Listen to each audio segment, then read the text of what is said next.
Hello everyone, welcome to commerce room. This is Priya है, educator. तो students, consideration का topic हम डिस्कस कर रहे हैं कॉन्ट्रैक्ट एक्ट का। तो कंसिडरेशन क्या होता है? Something in return. ठीक है, तो इसकी इम्पोर्टेंस क्या है? हर एक कॉन्ट्रैक्ट के लिए जो कंसिडरेशन है वो फाउंडेशन है, बेस है उसका। ठीक है, तो जो हमारा लॉ है क्या कहता है कि अगर कंसिडरेशन होगी तो ही जो प्रॉमिस है वो इन्फोर्स्ड होगा, वो लीगल ऑब्लिगेशंस को क्रिएट करेगा। A promise without consideration is null and void. कोई भी प्रॉमिस जो बिना कंसिडरेशन की होगा वो नल होगा, वो वॉइड होगा, उसको इन्फोर्स नहीं किया जा सकता। एक नेक्ड प्रॉमिस की तरह होगा प्रॉमिस अगर कंसिडरेशन नहीं होगी। नेडम पैक्टम वर्ड यहाँ पर नेक्ड प्रॉमिस ही लिया गया है। तो क्या कहते हैं कि एक प्रॉमिस ऑफर एंड एक्सेप्टेंस हो रही है, एक प्रॉमिस तो हो रहा है, एग्रीमेंट हो रहा है, लेकिन अगर उसमें अगर कंसिडरेशन नहीं होगी ना तो वो नेक्ड प्रॉमिस होगा, एक बेयर प्रॉमिस होगा।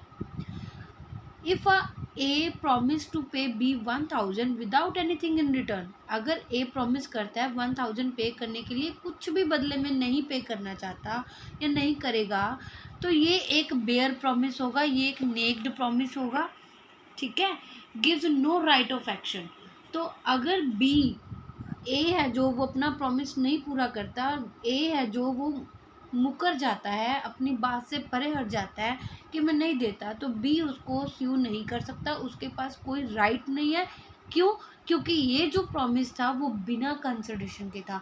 बी ने तो बदले में ए को कुछ नहीं दिया ना, तो फिर ए दे या ना दे ये उसकी अपनी मर्जी होगी। बिना प्रॉमिस का बिना कंसिडरेशन का जो प्रॉमिस होगा वो सामने वाली पार्टी को कोई भी एक्शन लेने का राइट नहीं देता है। आई होप यहाँ तक आपको क्लियर होगा। तो विलियम एंडरसन इस कंसिडरेशन की इम्पोर्टेंस के ऊपर क्या कहते हैं कि जो ऑफर एंड एक्सेप्टेंस होगी वो पार्टीज को लेके आती है, एक साथ लेके आती है। ठीक है, उसके बाद जो हमारा कॉन्ट्रैक्ट बनता है, सबसे पहले ऑफर एंड एक्सेप्टेंस होती है, लेकिन जो मोस्ट इम्पॉर्टेंट सिस्टम है लॉ का जो रिक्वायर है, उनको एक फर्दर एविडेंस चाहिए। फर्दर एविडेंस चाहिए। इंटेंशन क्या है पार्टीज़ की, वो क्यों आ रहे हैं साथ में।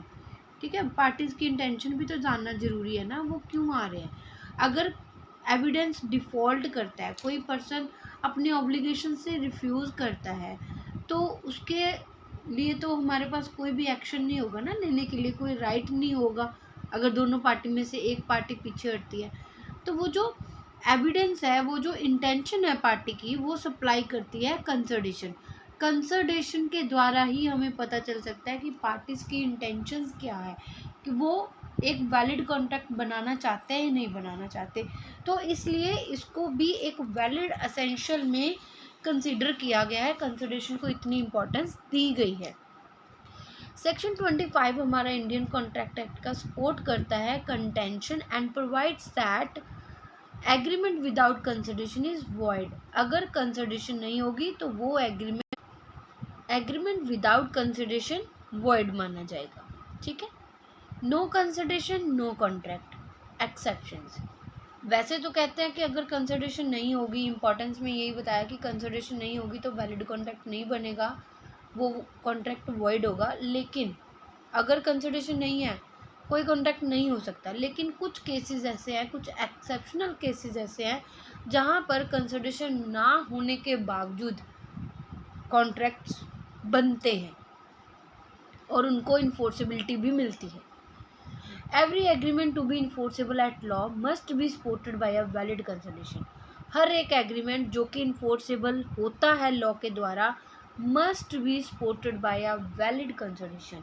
वैलिड कंसिडरेशन के द्वारा सपोर्टेड होना चाहिए।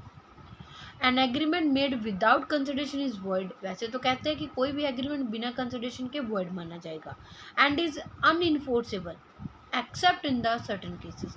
ये अनइन्फोर्सेबल होगा, लेकिन कुछ जो नीचे केसेस हम डिस्कस करने वाले हैं उनको छोड़ के, इन केसेस में कंसिडरेशन ना होने के बावजूद ये इन्फोर्सेबल होते हैं एंड ये वैलिड भी माने जाते हैं। सेक्शन 25 स्पेसिफाई करता है वो केसेस जहाँ पर विदाउट कंसिडरेशन भी जो एग्रीमेंट्स होते हैं वो वैलिड माने जाते हैं, कॉन्ट्रैक्ट्स वैलिड माने जाते हैं। First of all, natural love and affection, कोई भी एग्रीमेंट विदाउट कंसिडरेशन के अगर बनता है वो वैलिड होगा अगर वो इन राइटिंग है। जैसे विल होती है ना, पेरेंट्स जो है अपनी वसीयत लिख देते हैं अपने बच्चों के नाम पर या किसी के भी नाम पर, वो अपने ट्रस्ट को भी दे सकते हैं जो लिख के दे दे और रजिस्टर्ड करवाए। लिख के उस लेटर को, उस पेपर को अपने ड्रॉअर में नहीं रखना है, उसको रजिस्टर्ड करवाना है। ठीक है, जब तक वो रजिस्टर्ड नहीं होगा तब तक वो वैलिड नहीं माना जाएगा। ब्लैंक पेपर पे भी कुछ नहीं लिखा होना चाहिए, पूरा लीगल वे से होना चाहिए। सबसे पहले वो राइटिंग में होना चाहिए एंड देन रजिस्टर्ड होना चाहिए। And is made on the account of natural love and affection between the parties standing in a near relation with each other. जो रिलेशन है वो नियर होना चाहिए, खून का रिश्ता होना चाहिए उनके बीच में, नेचुरल लव होना चाहिए बीच में, इफेक्शंस होनी चाहिए सॉरी, नेचुरल लव एंड इफेक्शंस होनी चाहिए पार्टीज के बीच में। An agreement without consideration will be valid provided it is expressed in writing, ये राइटिंग में होना चाहिए, ये रजिस्टर्ड होना चाहिए लॉ के अंदर, एंड ये नेचुरल लव एंड इफेक्शन के बेसिस पे बना होना चाहिए, और जो रिलेशन है पार्टीज का वो नियर रिलेशन होना चाहिए with each other. All these essentials must be present to enforce an agreement made without consideration. अगर ये चीज़ें हैं तो ही बिना कंसिडरेशन का जो एग्रीमेंट है वो वैलिड माना जाएगा, अदरवाइज नहीं माना जाएगा। अगर वो राइटिंग में नहीं है या उनका कोई नियर रिलेशन नहीं है, ब्लड रिलेशन नहीं है, या नेचुरल लव है ही नहीं, वहाँ पर इफेक्शंस नहीं है, तो वहाँ पर ये चीज़ अप्लाई नहीं होगी। वो वाली चीज़, वो जो एग्रीमेंट होगा वो वॉइड बन जाएगा। मतलब बिना कंसिडरेशन के एग्रीमेंट को वैलिड बनाने के लिए इन चीज़ों का होना ज़रूरी है।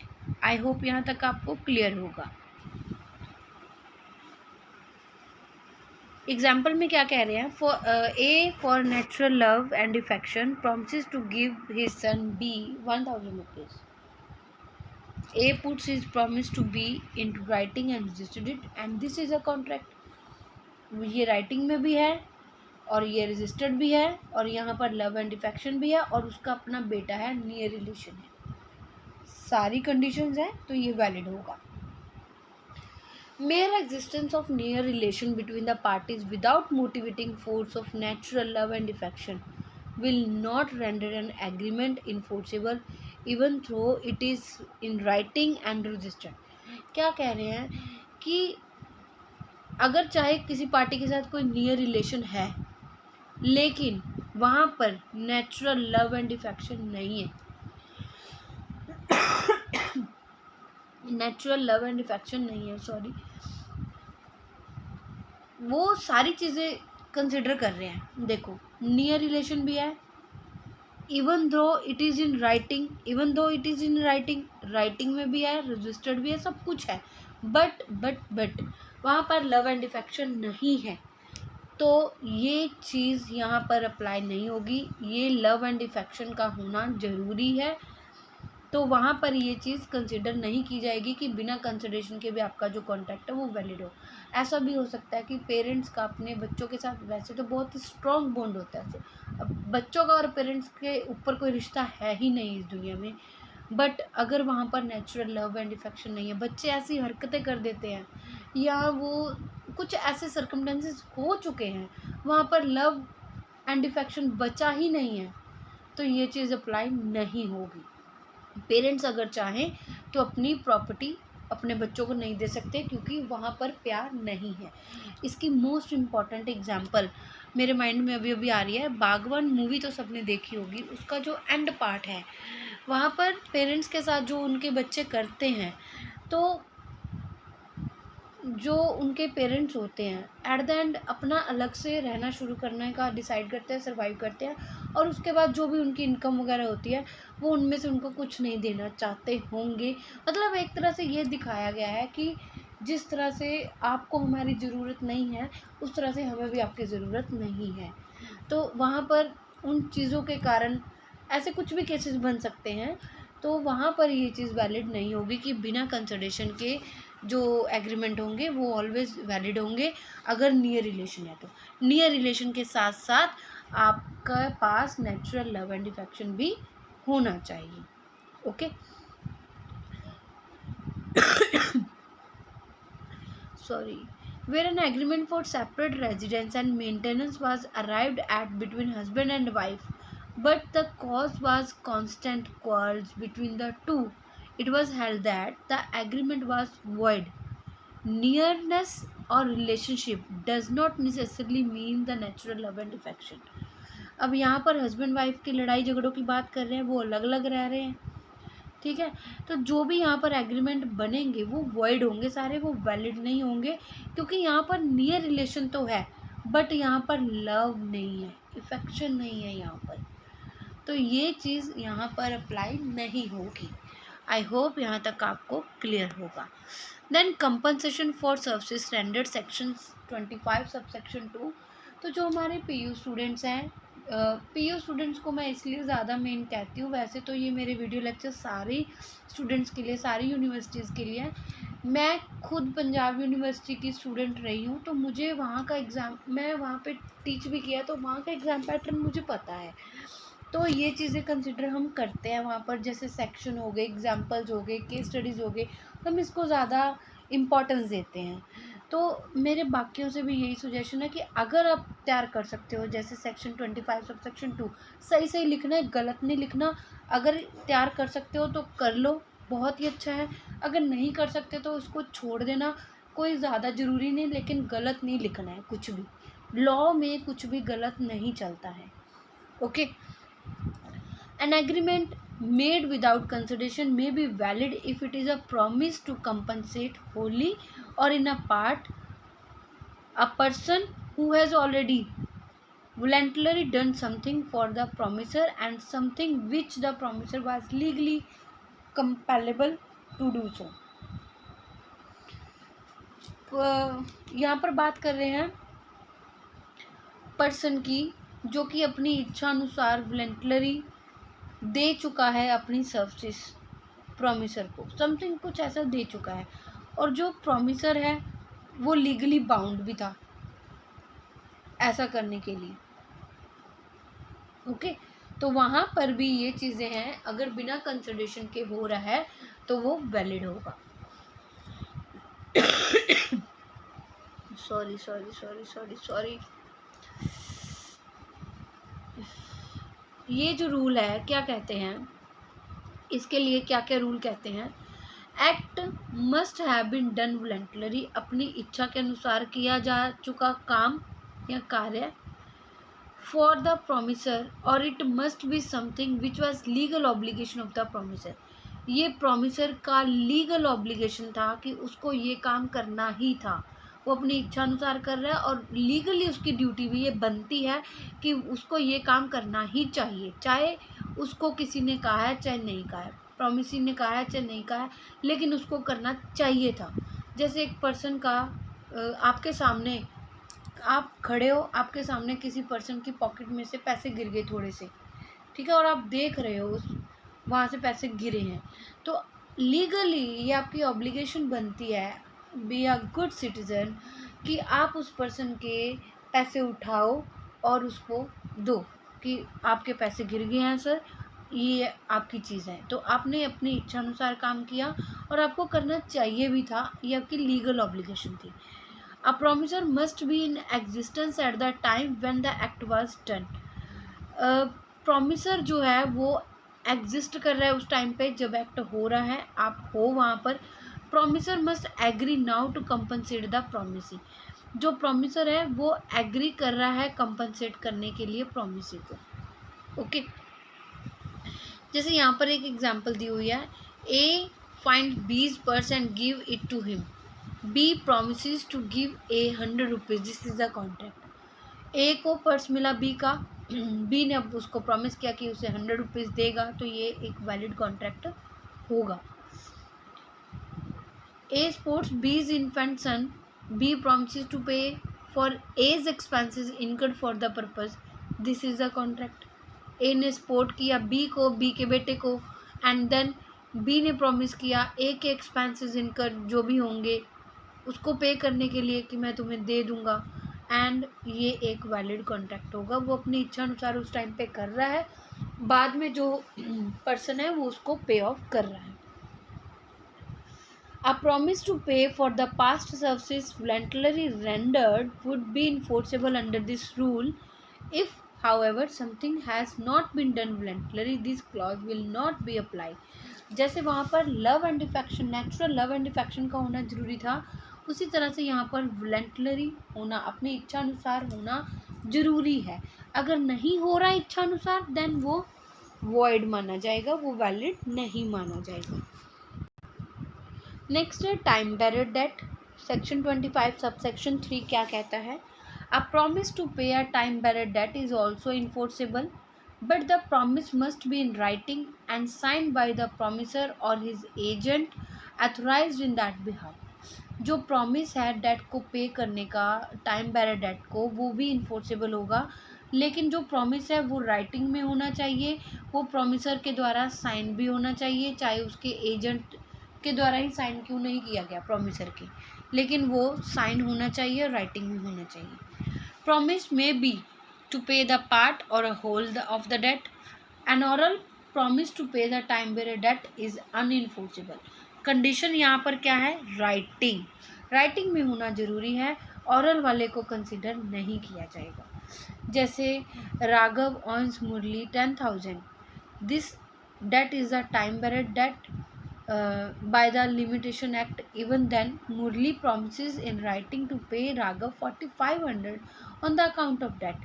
मुरली ने राइटिंग में राघव को 4,500 पे करने के लिए बोला है कि मैं इतने पे करूँगा। बहुत पुराना डेट था उसका, तो 10,000 के बदले उसको इतना मिल रहा है, चलो ये भी कॉन्ट्रैक्ट है। The clause does not apply to the promises to pay the time bearer debt of a third person. Third person के टाइम बेरर डेट के लिए ये क्लॉज एप्लीकेबल नहीं होती है।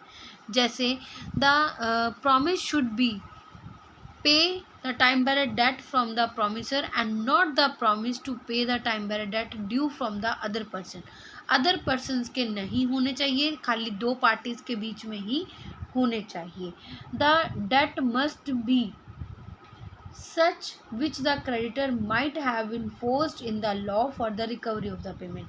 ये डेट वो होना चाहिए जिसने पैसे लेने थे, क्रेडिटर ने लॉ में इन्फोर्स कर रखा है, उसकी रिकवरी के लिए, पेमेंट की रिकवरी के लिए कर रखा है, तो वो यहाँ पर क्लॉज है ये वाली अप्लाई होती है।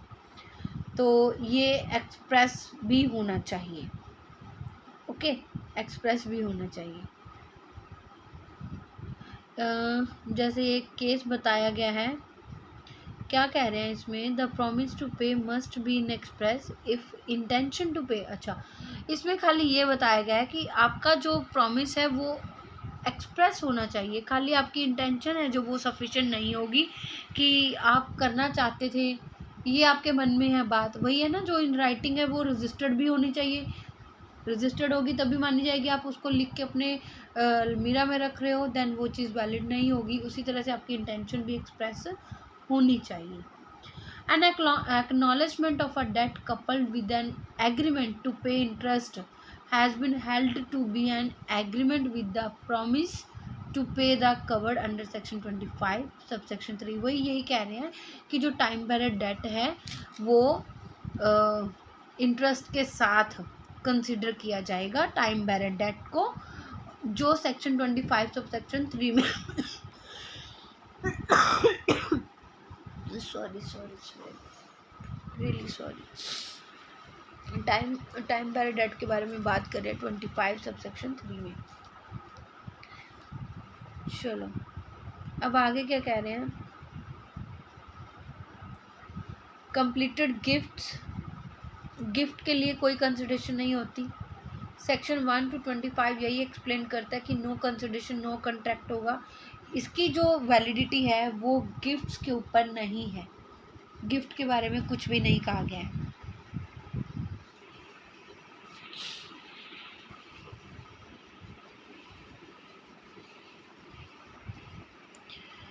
क्या कह रहे थे आगे?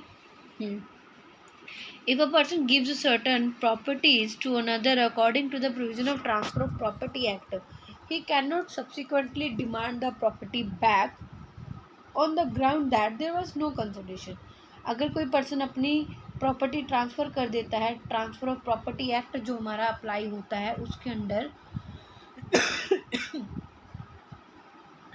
तो वही पर्सन उस प्रॉपर्टी को दोबारा वापस नहीं मांग सकता इस बेसिस पे कि मुझे तो कोई कंसिडरेशन मिली ही नहीं, क्योंकि वो एज अ गिफ्ट चली गई है।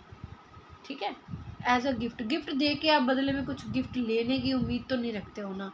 तो वही चीज़ है यहाँ पर, कंसिडरेशन नहीं है तभी भी अगर आपने उसको एज अ गिफ्ट दे दिया है तो वो चीज़ कंसिडर नहीं की जाएगी कि आपको कंसिडरेशन मिलनी चाहिए थी, तो बिना कंसिडरेशन के भी वो चीज़ वैलिड होगी। Agency, there is one more exception to the general rule. 85 क्या कहता है कि कोई एजेंसी में कंसिडरेशन की नीड नहीं होती है। एजेंसी में एजेंसी क्या है, ये सारी चीज़ें हम आगे वाले चैप्टर्स में डिस्कस करेंगे। गारंटी के केस में भी जो कंसिडरेशन है वो नहीं होती है, जो कॉन्ट्रैक्ट है वो बिना कंसिडरेशन के भी बन जाते हैं। And then remission, no consideration is required for an agreement to receive less than what is due. इसके लिए भी कोई कंसिडरेशन रिक्वायर्ड नहीं है कि आपको जितना रिसीव हुआ है ड्यू से कम रिसीव हुआ है, इसको रिमिशन ऑफ लॉ कहते हैं। तो यहाँ पर भी कंसिडरेशन जरूरी नहीं है। Okay, doctrine of promissory estoppel, the person making the representation or a promise becomes bound by the same if another person has acted on the faith of such a promise or representation. The promise can ask for enforcing the promise even if there is no consideration. देखो, जो person है जो representation कर रहा है, जो promise कर रहा है, वो पर्सन तो उस टाइम पे बाउंड हो जाता है। अगर अदर पर्सन है एक्ट कर लेता है उस प्रॉमिस के बेस पर, फेथ पर, तो वहाँ पर कोई भी कंसिडरेशन चाहे नहीं है तभी भी उसके लिए इन्फोर्सेबिलिटी वो आस्क कर सकता है। ये चीज़ हमने ऊपर वाले पॉइंट्स में लास्ट क्लासेस में डिस्कस की थी कि अगर कोई पर्सन बिना, जैसे चैरिटी में उसने कहा था कि मैं दूंगा पैसे, तो कॉन्ट्रैक्टर जो होता है वो आगे किसी और के साथ बात कर लेता है उसके प्रॉमिस के फेथ पर, तो वो जो पर्सन है वो पैसे देने के लिए बाउंड होगा क्योंकि उसकी वजह से उसने फर्दर कॉन्ट्रैक्ट्स कर लिए हैं। तो वही चीज़ यहाँ पर बता रहे हैं। ठीक है, तो कंसिडरेशन ना होने पर भी ये चीज़ है जो वो कंसीडर की जाएगी, आपकी इन्फोर्सिबिलिटी होगी, आप लाइबल होगे। तो this was all about your consideration. बाकी का हम नेक्स्ट क्लास में डिस्कस करते हैं। अच्छे लगते हैं लेसन्स, हेल्पफुल हैं, तो प्लीज़ हमारे चैनल को सब्सक्राइब कीजिए, लाइक कीजिए और जितना हो सकता है इसको शेयर कीजिए, कमेंट करके हमें अपनी वैल्यूएबल फीडबैक देते रहिए। Thank you. का तो कंसिडरेशन क्या होता है, समथिंग इन रिटर्न। ठीक है, तो इसकी इम्पोर्टेंस क्या है, हर एक कॉन्ट्रैक्ट के लिए जो कंसिडरेशन है वो फाउंडेशन है, बेस है उसका। ठीक है, तो जो हमारा लॉ है क्या कहता है कि अगर कंसिडरेशन होगी तो ही जो प्रॉमिस है वो इन्फोर्स्ड होगा, वो लीगल ऑब्लिगेशंस को क्रिएट करेगा। A promise without consideration is null and void. कोई भी प्रॉमिस जो बिना कंसिडरेशन की होगा वो नल होगा, वो वॉइड होगा, उसको इन्फोर्स नहीं किया जा सकता। एक नेक्ड प्रॉमिस की तरह होगा प्रॉमिस अगर कंसिडरेशन नहीं होगी। नेडम पैक्टम वर्ड यहाँ पर नेक्ड प्रॉमिस ही लिया गया है। तो क्या कहते हैं कि एक प्रॉमिस ऑफर एंड एक्सेप्टेंस हो रही है, एक प्रॉमिस तो हो रहा है, एग्रीमेंट हो रहा है, लेकिन अगर उसमें अगर कंसिडरेशन नहीं होगी ना तो वो नेक्ड प्रॉमिस होगा। एक बेयर